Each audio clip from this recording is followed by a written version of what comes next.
Hello there, audience. Welcome to a review slash first impressions video for Halo 5. This game just dropped a couple days ago. I'm getting this out a little bit later than I'd like to, but honestly, I can't put down the damn controller to make a review video for it, so apologies for that, but hopefully it'll still be kind of relevant by the time I get to it. So, let's dive right in. Halo 5 is the second game in the Reclaimer trilogy made by 343 Industries after it was passed off to them by Bungie under the Iron Fist rule of Microsoft, because they're not going to let this freaking franchise die. Now, if any of you have kept up with the channel and the recent videos, you'll know that I stated that I was not impressed with what I played in the beta, the multiplayer beta for this game, and I've been quietly retreating back to Master Chief Collection more and more with both Halo 4, Halo 2 Anniversary, and even a lot of Halo 3, just because that's the kind of core gameplay I like. But I've been pretty impressed with this game. But before we get into gameplay, I'd like to touch on first some of the major deal breakers that I like to cover with games first. So first and foremost, the performance for this game. Now, this is something normally with most PC games or even console games, I would say, it runs okay, it looks like this, blah, blah, blah. But this game does something pretty interesting that I would love to see adapted across any game, both PC and console. So, 60 FPS locked. And that's a good thing. It's a good thing for competitive gamers, even casual gamers. It looks great. There was some group of morons, just to put it lightly, that petitioned to have this game locked at 1080p 30 frames per second because, oh, my cinematic, but get the fuck out is all I'm going to say. 60 FPS is better for controller responsiveness. I would play at 144 hertz if these consoles could support that, and I had a monitor that would refresh that fast. But regardless, 60 FPS, good design choice. Now, because the Xbox One and the PS4, for that matter, are underpowered pieces of garbage that were put out by their respective companies because they wanted to, force these out like probably a year earlier than they should have and use very underpowered components that were, quite frankly, weak even when they launched in 2013, this game cannot handle to look as good as it does and run at 1080p all the time. So, what do they do to make it run at 60 FPS locked? Dynamic resolution. This game doesn't always run in 1080p. As a matter of fact, it rarely runs in 1080p. And it's hard to tell a lot of the times, but it does dip down. Instead of dipping down in frames, which it would have to do if it was running in a locked resolution, it will scale the resolution down to, say, around 810p, some very strange resolutions. According to some of the reports I've read, it'll go between like 810 and 856, anywhere from a stretch 4:3 format to 16:9, anywhere between there. The majority of the time, it's running closer to 1080p than, say, 720p, like in the 900 range. And even sitting up close on a 24-inch IPS monitor, you can't really tell. The only things that will give it away is far away diagonal lines, because they'll be somehow simultaneously jaggy and blurry. And I guess that's just a couple filters and maybe FXAA they try to put over it to make it look, less pronounced. But this is a great technology because this could be applied across anything, across the board on PC and consoles.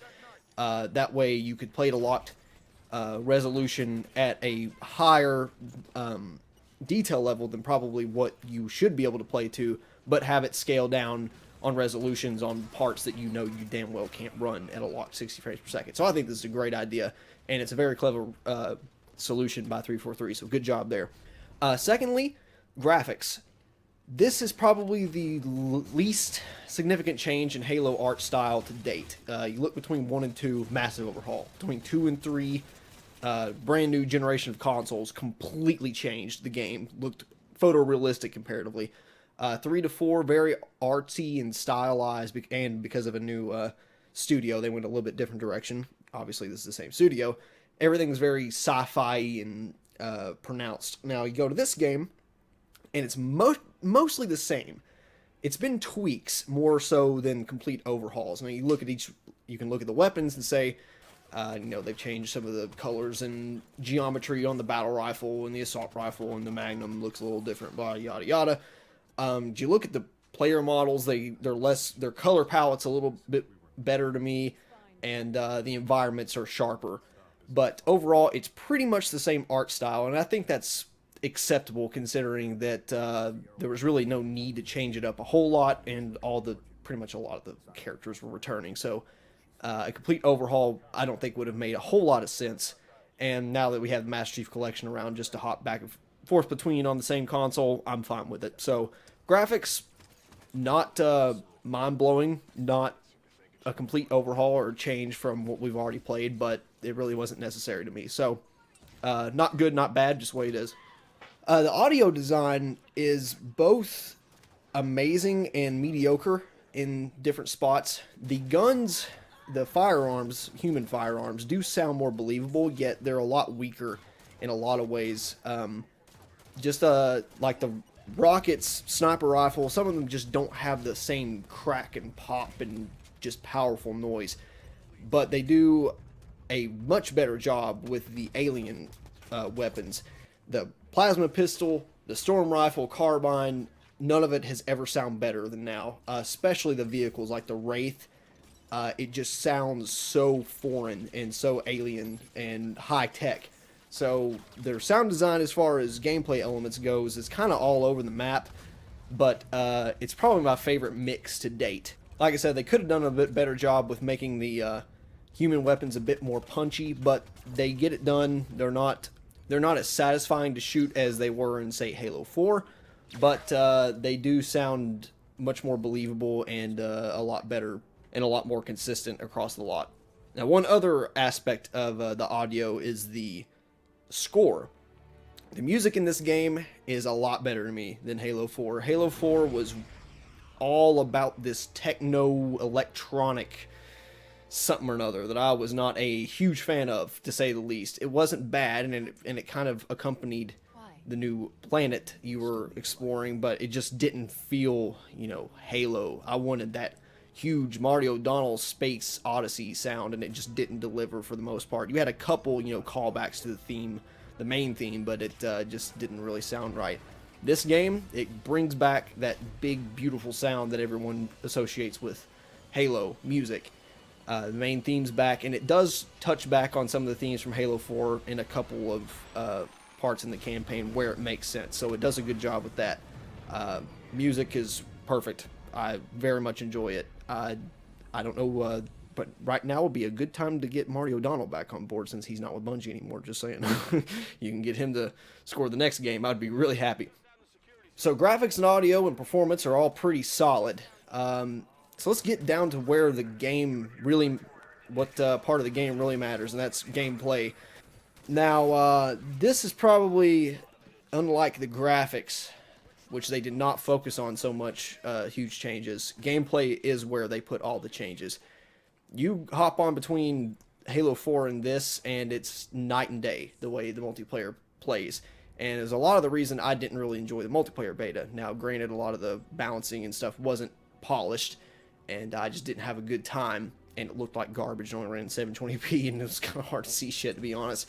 But everything has been touched, tweaked, and I think in an attempt to make it more competitive, but to me, it's lost a lot of the competitive value. However, it's just plain damn fun, so, and that's really what matters to me.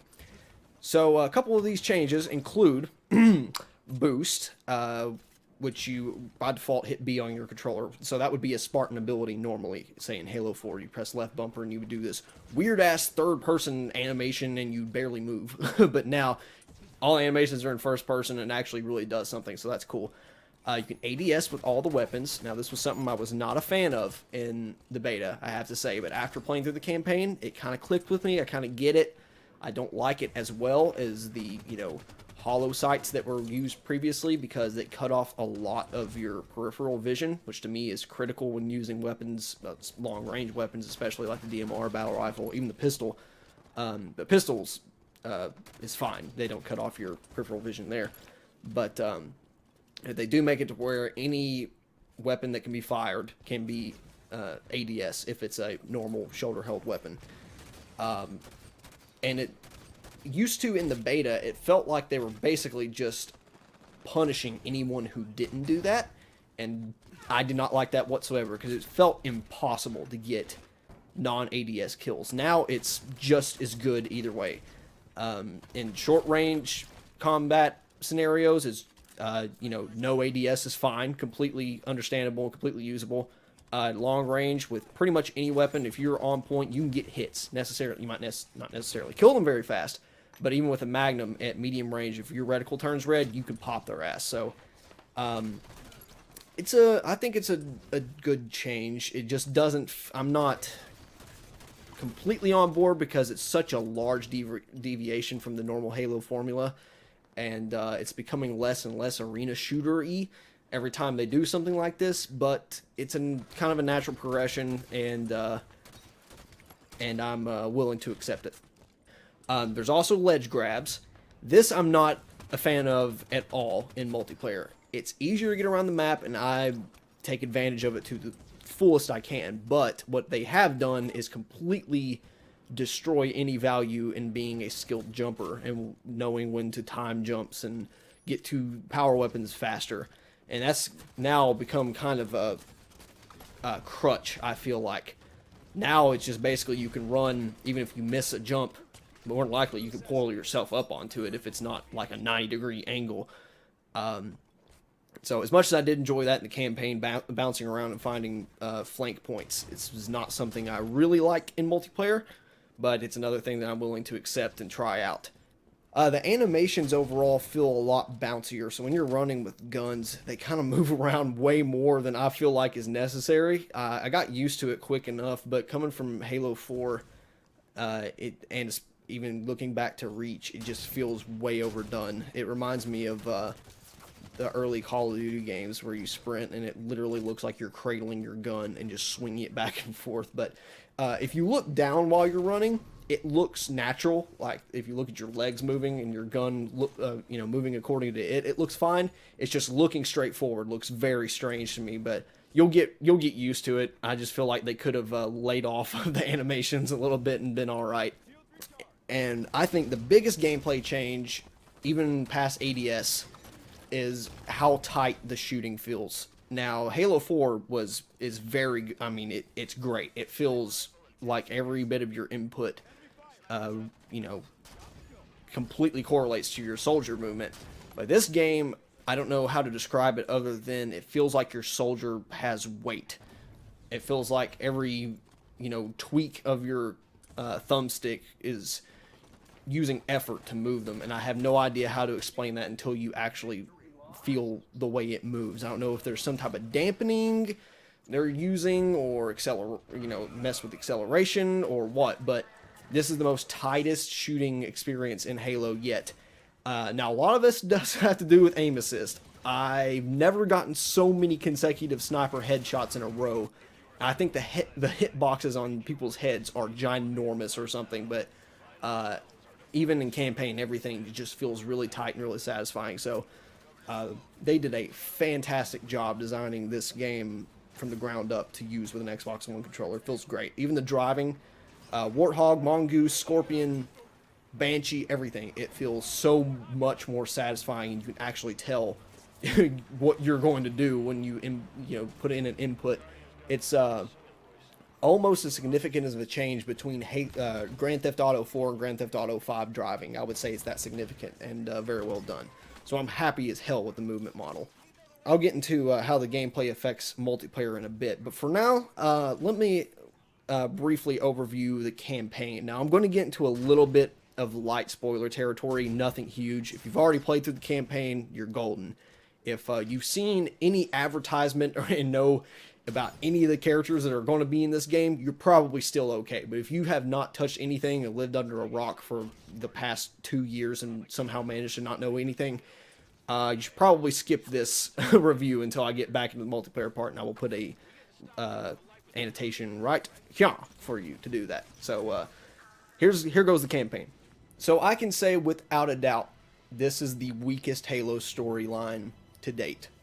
I'm even including Halo Wars. I swear to God, it is that weak. It took me about 8 hours to beat it on heroic. And given that there's like 15 missions and a couple of them only take like, I don't know, like 5 or 6 minutes because they're like more interactive cutscenes to me. It's also the easiest campaign ever because of the squad mechanic. So even when you're playing as Locke or when you're playing as John, you have 3 other Spartans that are helping you out, and they can be played as co-op characters. Of course, I played solo, so they were AI for me. You can't die immediately unless it's like from a huge power weapon like a binary rifle or something that incinerates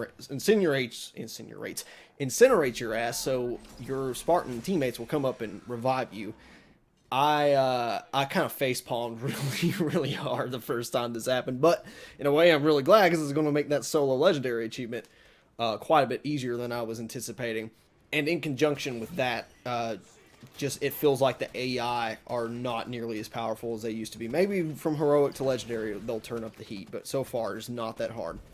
Now back to the story elements of it. There's some return of some old favorite characters. If you didn't know already, the Arbiter is a part of the game, a pretty significant part of the game. If you played Halo 2 Anniversary, they show a little bit of a cutscene with him involved. It's a completely different context. Nothing they showed with that game or any of the pre-release trailers have anything to do with this game because they're just, I guess, spouting off bullshit. But those were probably my favorite parts of the campaign was fighting on St. Helios with the Arbiter and his troops. So very, very strong moments there.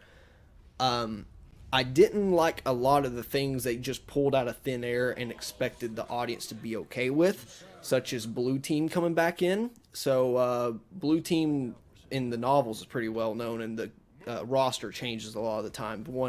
The first instance of Blue Team was John Kelly and a Spartan that eventually died. And then they just kept kind of changing up the roster over and over. But now they're back, and you're kind of led to believe that you're only of like one of maybe 2 or 3 surviving Spartan 2s in the entire universe in the previous games, unless you read the lore and you know that there's a few more floating around. But just to the normal player who's only played, the main campaigns, they're just pulled out of fucking thin air.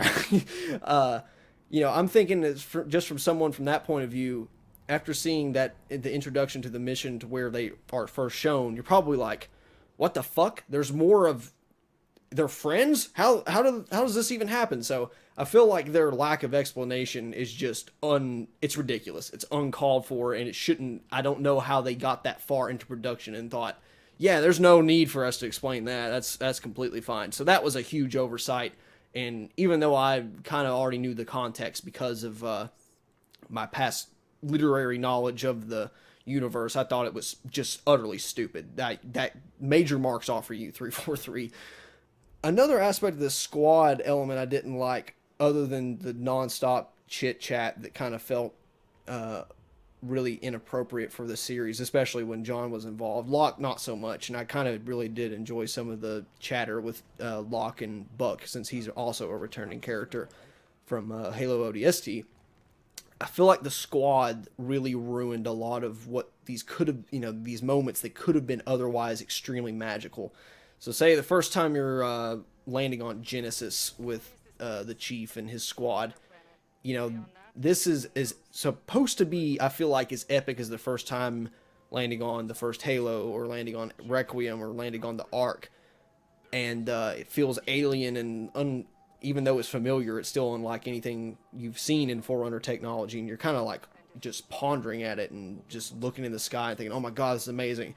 And then 2 seconds later, you have your nosy-ass teammates say, oh, what is this? Look at the plant life. Halsey would have figured out exactly where we are now. It's just like, shut up. You're ruining everything. So that kind of detracted from it for me. I've come to learn that I enjoy, as much as I do enjoy the co-op experience in Halo campaigns, especially the first time I played through them, I really want to have that lone wolf, I'm all by myself, I'm a one-man army feeling for Halo. And especially because I'm playing as a damn Spartan 2 for a lot of the game, I don't want to have that team interaction. Now for Locke, I really felt like the squad moments made sense, but for John, it really just kind of felt shoehorned to keep it balanced across the two characters. The new gameplay mechanics also suited Locke a lot more than Chief, so, you know, all the boosts and the ADS and stuff felt very appropriate as a Spartan 4, as, you know, someone who wasn't conscripted as a child and basically had all these technological advancements just given to them without being tortured all their life. But as the Chief, it just like, you know, how'd you pull all this shit out of your ass? You know, how'd you pull the boost and ADS, and why is that different from the previous game? So that bothered me a little bit, but once again, they just shoehorned it in to Blue Team's mechanics. That way it could be balanced across both experiences. As far as I can tell, most of the time you are playing as Locke. I would say it's about a 60-40 split, at least. That wouldn't be so bad to me because I really enjoyed playing as Arbiter Halo 2. Now, when that first happened, some people really lost their shit. It's like, why are we playing as an Elite? This is stupid. But Locke had less of an introduction than the Arbiter did to me. And that's after watching, you know, Nightfall and being already familiar with his character, which Nightfall was not that strong of production anyway. But Arbiter had this epic, you know, he's one of the most decorated general and fleet commanders in the entire Covenant, and he's visually and psychologically stripped of his power and forced to go on, you know, he's shamed and forced to go on a suicide mission, and that's your introduction. You're like, oh, okay, so this guy has something to prove, and I was invested in that character because of that. Locke is just kind of there as really a tool of the UNSC, and while I feel like his voice actor did a really good job and he's a likable enough character, he just didn't have the weight. I didn't really care nearly as much as, you know, playing as even the Arbiter, and especially not as much as playing as Chief, because I've had at this point 3 prior games of investment into him. So I felt like it was kind of weird playing as Locke the majority of the game, although not the vast majority of the game, and especially playing as Locke when you're fighting with the Arbiter of all things. I would have figured if they're going to do the Arbiter, they would have, you know, had John in there, you know, kind of for old time's sake. I feel like that's going to come back up again in, say, Halo 6, just like they've set up the entire game for. But just a lot of it felt very unnatural and short-sighted in that regard. If I had to sum it up, this game, the story especially, is the typical second in a trilogy. What I mean by that is usually in any trilogy, and I'll say that Star Wars and Lord of the Rings are exceptions because they were written, Lord of the Rings was written so long ago and Star Wars was written the way it was on purpose, so they anticipated that shit. But it is the typical second in a trilogy in the way that the first game, you know, Halo 4, was very strong, very powerful, starting from scratch. It set a huge foundation, but it also set a huge expectation for the way it's supposed to go. It was very grand in scale. It had a lot of callbacks to the first Halo, and but still managed to do it in with its own personality. This game felt like a majority of the activities and the story and narrative that you took part of was just filler. Although this game took about 8 hours for me to complete, I bet you about 3 to 4 of it was just monotonous bullshit that should not have even been happening. Now, the level design in this game was great, and I did enjoy a lot of the, you know, the fighting and stuff, but it was just missing a lot of the epic scale and the feeling that what you're doing is going towards a greater goal. For the most part, it was take out that turret, shoot this, we gotta go here, it's the same objective as the last mission, and just got very monotonous. And at one point I was just like, can we just beat this already? I know where it's going. So it's very obvious that this game, although it was hyped up to be this huge epic single player production with more sandbox experience than the past games, it's not. And all they're doing is leading up to what is hopefully a much more epic finale. Halo 2's campaign was probably my least favorite out of the original 3, but it is miles better than this one, and that pains me to say it, but it's the painful truth. And if that wasn't worse, anything couldn't already be worse. They left this game on the biggest cliffhanger. Not going to spoil it. I'm trying to keep the minor spoilers here. But it's on the scale of the Halo 2, sir, I'm finishing this fight, black screen. It may be, it's not as uncertain, it is kind of uncertain, but it's not as tense or anything, but it's just, it's like the next mission should have happened right there, and it didn't. So, that was kind of disappointing. By the time I completed the campaign, I was a little peeved, to say the least. I wasn't like upset or anything, but I just felt like I got shortchanged. I didn't have the entire experience that they were hyping. So the gameplay itself in the campaign, I had some amazing moments, some amazing set pieces and environments and level design, but all that was clouded by what was ultimately a stupidly weak story that could have taken place in half the time that it did, and that was honestly pretty predictable up until about the last quarter. But the story itself that was there wasn't bad. It was just, it fell flat compared to even I felt like Halo 4. And if they would have, and what I hope doesn't happen is that Halo 6, because of these shortcomings, they try to cram in more than they should and make it whereas too much is going on. I would have rather than pulled a little bit more story element from Halo 6 and continued Halo 5 a little longer and, you know, try to balance it out some more. But I guarantee you Halo 6 is going to be, they're going to try to cram in everything at the last minute. So hopefully that's not the case, but that's generally what happens. So I don't like doing numerical reviews, but I would probably give this story a 5 out of 10. It is not great. It's good enough to where I want to play campaign again for all the achievements and whatnot, but it's nothing to write home about, and it's definitely the weakest Halo yet. So please do better on the next one, 343, because if we're going to end this trilogy, I want this to be amazing. Now, the reason that single player was probably cut short so much is because, honestly, not a whole lot of people buy even Halo for single player anymore, even though it arguably has some of the best lore in any shooter to date. So with that said, let's get on to some multiplayer stuff. So multiplayer right now is cut up into two areas. There's Arena and Warzone, and you still have your local custom games.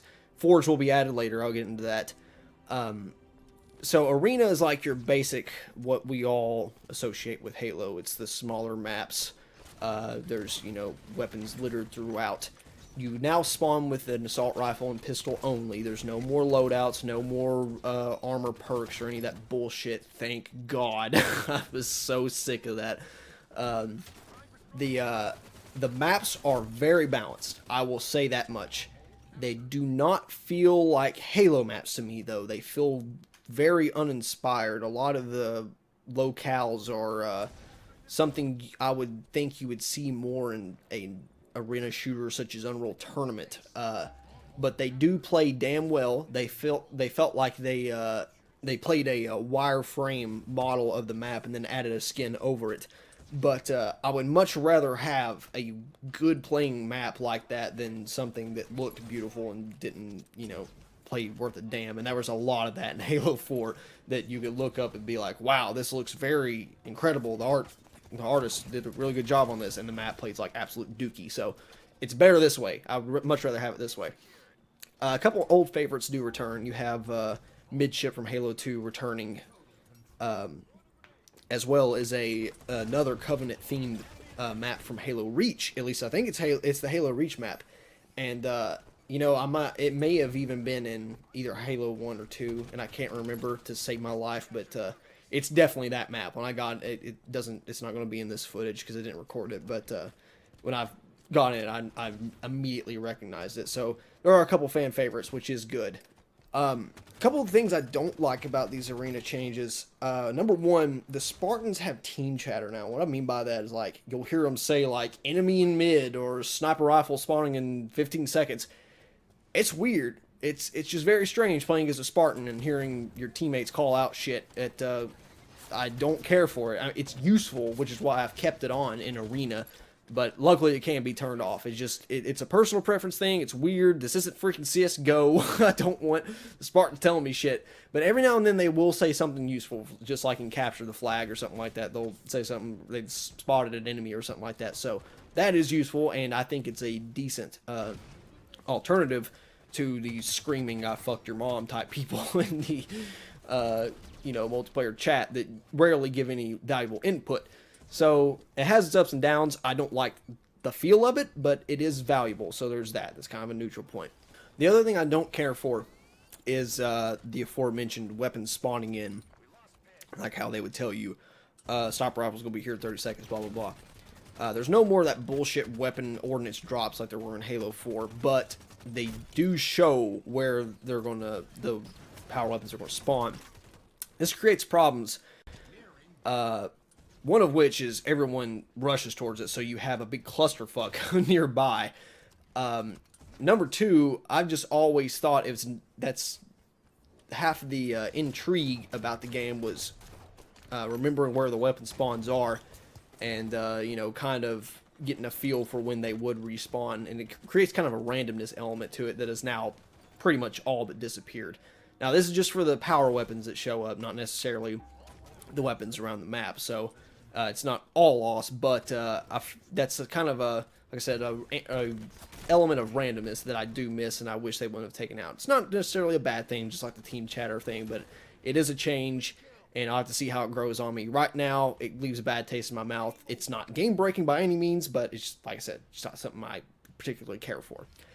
If I had to give the arena assessment, the arena section a final assessment for now, I'd say about 8 out of 10. It's really good. It's great, matter of fact.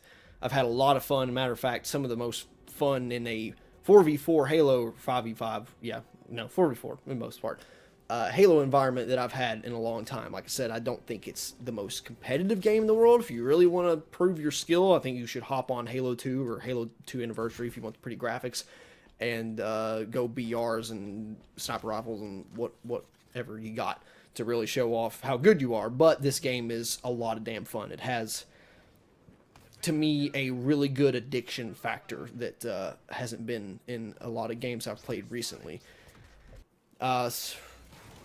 Some people may accuse it of trying to rip off Call of Duty, God forbid, but I think they do it in a unique enough way to where you can't really make that call. And at this point, like I said, I would much rather have a game that I can have fun with, not necessarily try to have a pissing contest out of. So I really enjoy it. Another thing to note that also applies with the next game mode that I'm going to cover is the matchmaking is perfect. It is flawless, even on the first and second day of launch, which is something they just could not get their shit together for Master Chief Collection for 4 or 5, 6 months, however long it was. So they did realize they better knock it out of the fucking park, because if they had another bad launch like that, they'd been done. And I know a lot of people would have just moved on. So they did do that. Network infrastructure is fine. I've dropped like one game that said it was a dedicated server problem, but for first day, first week launch, one of the best I've experienced. 10 out of 10 on that. So the second mode in multiplayer is Warzone.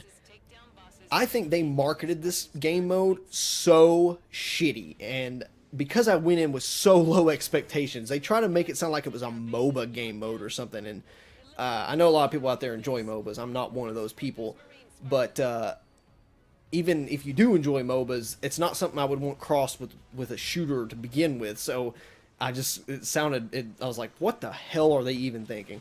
Turns out this is probably the best game mode of all time, of any game I've ever played. I'm not even kidding. They can make the team a little bit bigger for each side eventually, say if they brought it to PC or something like that. It would be unstoppable to me. So basically, this is where you spawn in, come out on Pelicans for this game mode here, and you clear out bases. These bases will have AI in them first, such as you're seeing here, such as the Prometheans that you're seeing here. So you'll capture bases, you'll fight AI. All this will give you points. First to 1,000 points wins. So to complicate all of that, you're fighting the other team who's also trying to capture these odd number of bases. Bosses and different Covenant and Prometheans will spawn in that you can kill for various amounts of points. And then all on top of that, the better you do, the more your requisition level goes up. Now this is where you're able to use your rec cards that you unlock via, oh, God forbid, microtransactions, but mostly through in-game activities. This will allow you to use anything from your loadouts, power weapons, vehicles, and these all unlock in tiers. So you have to do well in the game to be able to unlock these. You can't just spawn in and have a damn mantis off the bat, which thank God they had that much foresight, 'cause some people don't. But you can, the better you do, you can rank up and say you want a shotgun to defend this base. You can have it. You saved enough, you want to have a speed boost and an AR assault rifle with a scope on it. You can have that too. Some of these rarer ones, you do have to unlock the ability to use them, but that'll come over time. And then once you buy one of these requisitions, your points drops, but not your level. But then your points will regenerate over time, and the better you do, the more your level goes up. So everyone's doing this and trying to fight first to 1,000 points. It's chaos. It's amazing. It's beautiful. And it's what I feel like, it's the experience that I've never had in a shooter before. And it is so fun. Being able to just spawn in whatever weapons you want that you can, that you have the ability to bring in, is just, it's chaos. It feels like a war zone. It really does. And especially on some of the locales that you fight in is epic as hell. And I don't have footage of it, but there is a Halo ring map, and that is probably, my my jaw hit the floor when I was playing through that map. It was a close game, and this one we kind of slaughtered them, to be honest. But probably one of my favorite video game experiences of all time is the first time playing this game mode. It just felt surreal. Like, this is what's been missing. If they had this in offline, this would be an ultimate system seller, and it already kind of is to me, but the fact they drop split screen and a lot of the local stuff kind of kills it. But because I would love to play this with more AI on, say, mess with the settings a little bit. But regardless, it's great. So I love it. It should be emphasized, this is not a damn MOBA. It plays nothing like a MOBA. I think they marketed it really bad because it turned me off to it at first, and I really like it. So this is great. If I had to give it a score, 9 out of 10, damn near 10 out of 10. I just don't know how it's going to age and what other maps. If they keep adding support and new maps and different requisitions and whatnot, 10 out of 10. It's great. I am pumped about this game mode. Matter of fact, I can't wait to finish this up so I can play some more. A couple side notes. Apparently there will be some free maps added down the line that you don't have to pay a season pass for. Thank God for that. Everyone's getting tired of those anyway. And they are adding Forza mode, I believe, later this year. What they've shown off so far is pretty damn cool. Like, you can change on just one map alone to several different scenery options, like wasteland looking desert, or snowy to forest grasslands to nighttime, whatever you want. So you're not limited just by one bland environment, aka Forge World. So that ought to prove really nice, and I can't wait to see what you ridiculous forgers do with it. Last but not least, I would like to spend a little bit of time on the rec system itself. So like I said, the recs are what you can use those in Warzone. However, they're also used for other things, such as customization, where you unlock your helmets and your armor types and your emblems, even unique weapon skins. Apparently I unlocked one of the ultra rare ones or something. I've seen a couple other people with them, so I call bullshit. But so that's pretty cool. But what's not so cool is I don't think they work that great for customization, because they're really, really damn random. So right now I'm sitting at a whopping like 4 armor options, maybe that much for the same thing for helmets. I think I got one other helmet or something like that, but it's all random. Used to, you could be guaranteed that I'll have this unlocked at a certain rank. For reach, I had to have so many amount of credits to buy it, and yada yada. There was a couple other things that threw you in for a loop, but you knew how to get them. Now it's just pretty much pure randomness, unless you save up all your rec points and buy gold packs nonstop, and hopefully you get some more rare or uncommon ones. But I'm not a fan of this system for recs. I wish they would have kind of a baseline. Here's some that you unlock with progression. Here's some other random ones that you unlock through recs. I'd be fine with that. I wish they have a more of a mixture of both. So they're a great idea for shit to kill with in Warzone. I don't like them for customization. These can also be purchased, like the rec packs in general can be purchased with microtransactions, but honestly I think this is the best case scenario they could have had for microtransactions. At this point, we're in a world where I don't think you can really get away from them, especially from a big studio.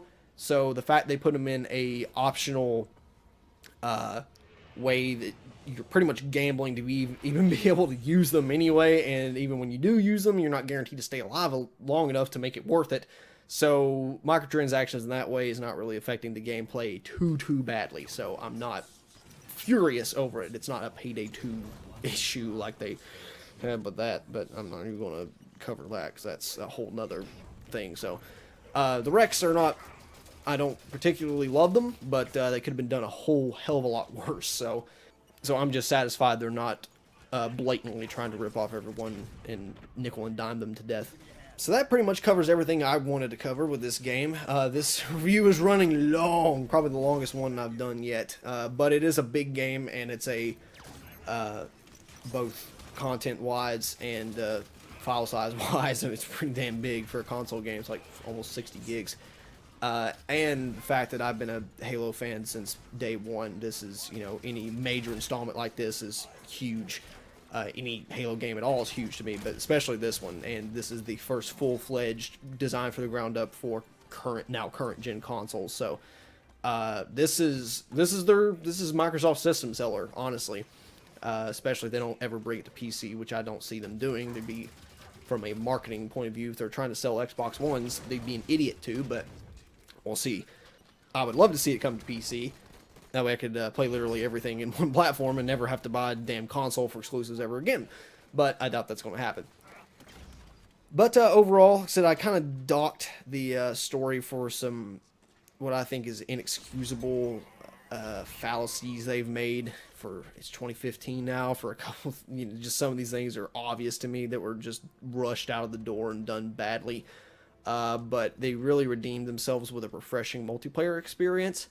And I'm just hoping they really crush it with Halo 6. And like I said, I'm going to go back and play the story. Maybe I'll pick up a couple more things and I'm like, oh, that's interesting. That adds a little bit more. But in my opinion, it's not going to super change about the execution of the game. So I can confidently say it was the worst campaign experience I've had yet. But probably one of the best multiplayer experiences I've had yet out of any game. And that's saying a lot. So would I recommend this game overall? If you're a longtime Halo fan, fucking buy it. Why are you even watching this video? It's a brand new Halo game. Go buy it. This isn't Call of Duty where they just slap on a new, subtitle every now and then and recycle the same engine over and over and over again and recycle the same guns and rename them, and the fucking weapon sounds like you're knocking on a door. This actually has substantial changes to it, and it's worthwhile. And, although the story is not that great, it is still miles better than, say, Modern Warfare 3. So yes, go buy it if you enjoyed past Halos, and especially if you want to just make sure you're up on the story, even if it's not great. Newcomers, this is probably just as good of a time to jump in as any. You're not going to be any less confused jumping into the campaign than even people who've played for years, because they didn't do a good job of introducing a lot of the characters. I think the best spot to jump in on would actually be Halo 4, and especially because the Master Chief Collection is on Xbox One. You might as well go back and play them all, to me. But if you had to jump in on one, this isn't a bad one to do it. And the multiplayer is so different from the past ones, you're just as good just coming in on this one fresh. Now, of course, the past players are still going to have an advantage on you, but it's not going to be nearly as bad as I feel like going from Halo 2 to 3, per se. So, I don't think you would do yourself too badly. Now, like I said, be warned, this has no split screen, doesn't really have a good offline mode. So this is really an online game. They're balls deep into that now. So be warned. Xbox Live subscription required. So overall, like I said, I don't like doing numerical scores because they're not super accurate. I would give this a high 7-ish, low 8-ish, 7.8 to 8.2, something like that. Great game. It is a great game. There's no doubt about it. And I hate this game culture we live in, where anything under a 7 is shit. Like, 6 is still above 5. Like, it's not fail, and 7 is still average. It's still good.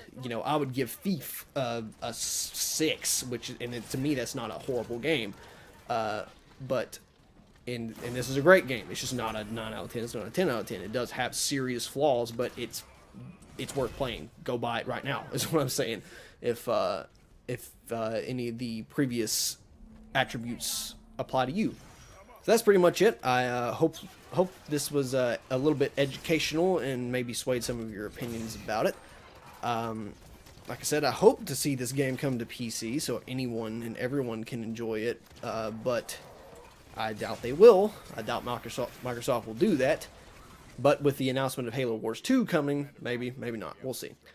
So if you like that review and you have some other time to kill, you can check out some of our other ones for games that are probably completely irrelevant at this point. And if you like the sound of my redneck-ass voice, then go ahead and stay tuned for probably some Halo 5 multiplayer, some video will come out, I guarantee you, because I like this game. I'll be playing it a lot. And of course, all that YouTube self-plug bullshit I don't like to do. Subscribe, like, dislike, whatever the fuck you want to do. I really don't care. So thanks for watching, and we'll see you later down the line in Halo 5 Guardians. Bye-bye.